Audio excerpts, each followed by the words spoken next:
જોવા જઈ રહ્યા છીએ ધોરણ 6 ગણિત વિષયની 4/1/2025 રોજ લેવાયેલી એકમ કસોટીનું સંપૂર્ણ સોલ્યુશન. પ્રશ્ન બેંકનું અહીંયા સોલ્યુશન આપણે જોઈ રહ્યા છીએ. પહેલો પ્રશ્ન છે જોડકા જોડો. 1/2 એટલે 0.5 થશે. 3/4 એટલે 0.75 થશે.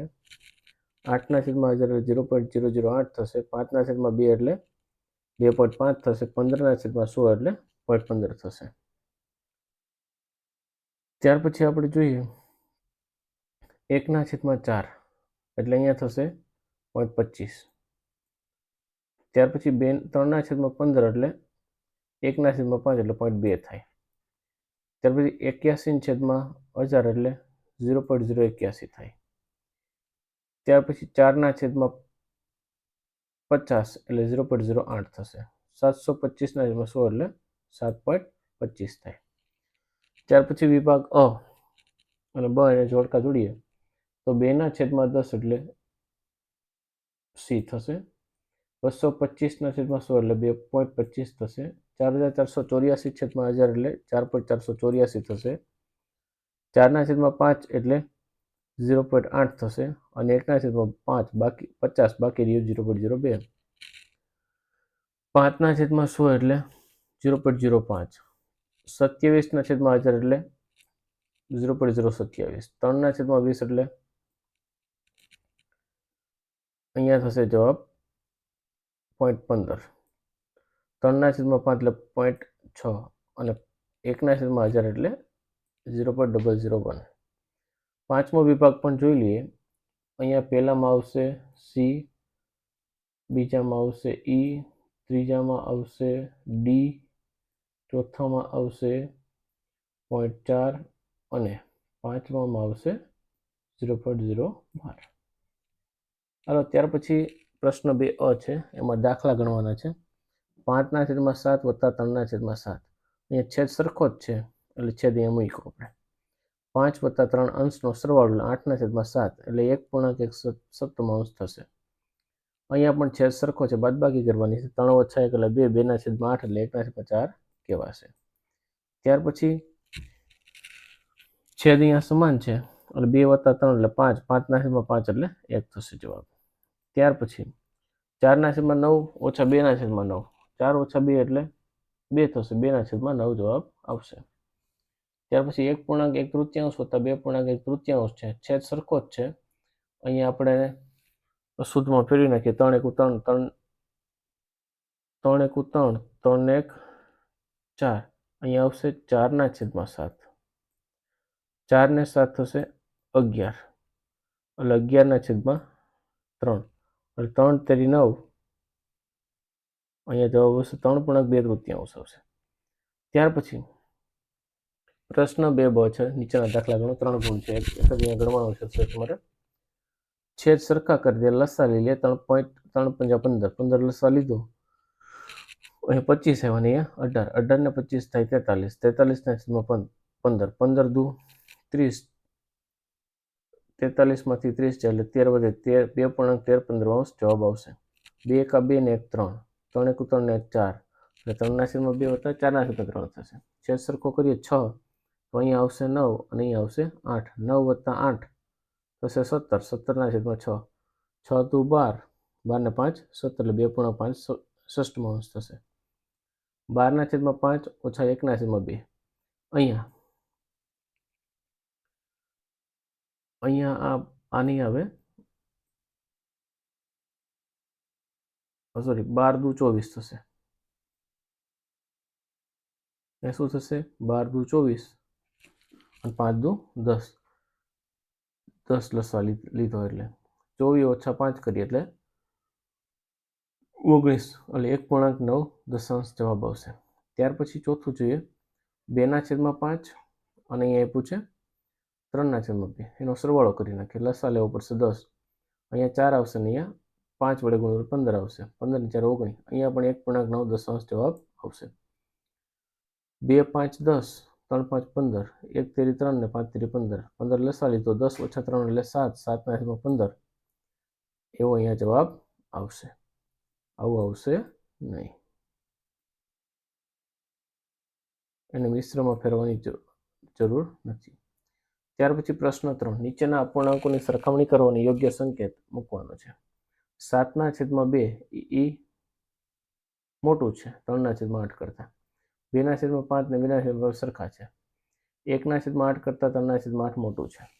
3/8 કરતાં 4/5 મોટું છે. 9/5 કરતાં 7/2 મોટું છે. 11/4 ને 15/6 છે. તો અહીંયા 11/4 એ શું થશે? મોટું.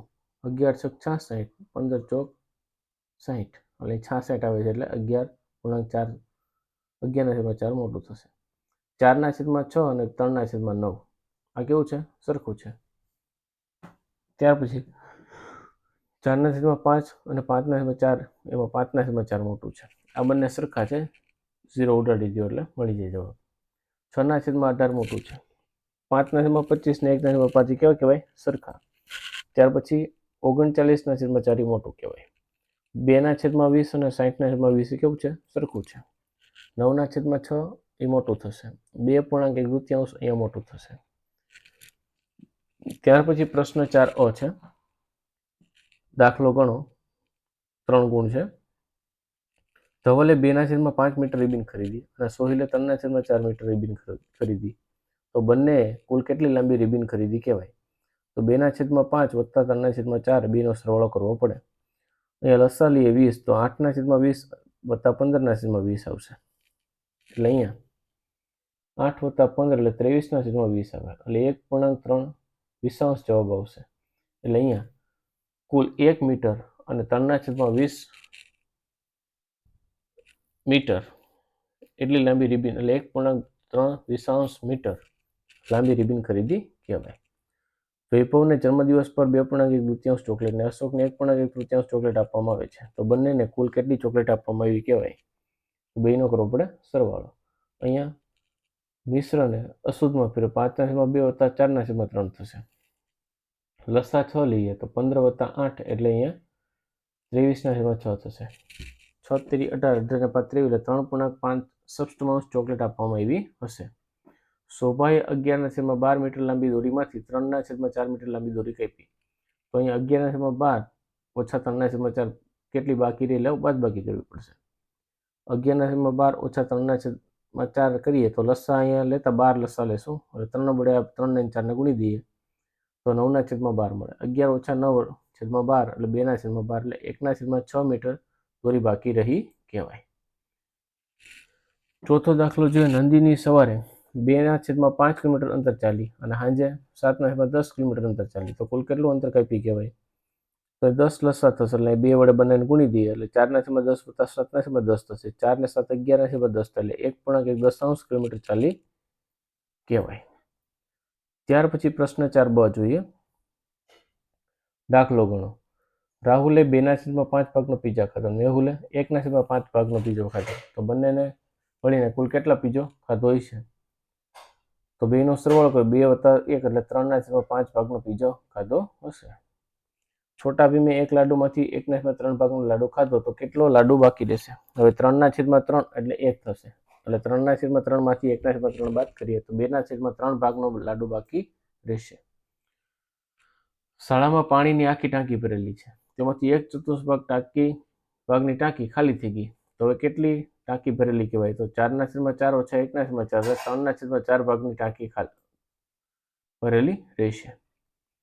ત્યાર પછી પ્રશ્ન 4 છે, 5 છે. યોગ્ય વિકલ્પ પસંદ કરી ખાલી જગ્યા પૂરો. તો અહીં 20 પૈસા એટલે ભાગ્યા 100 કરીએ, રૂપિયામાં ફેરવો એટલે 0.20 જવાબ આવશે.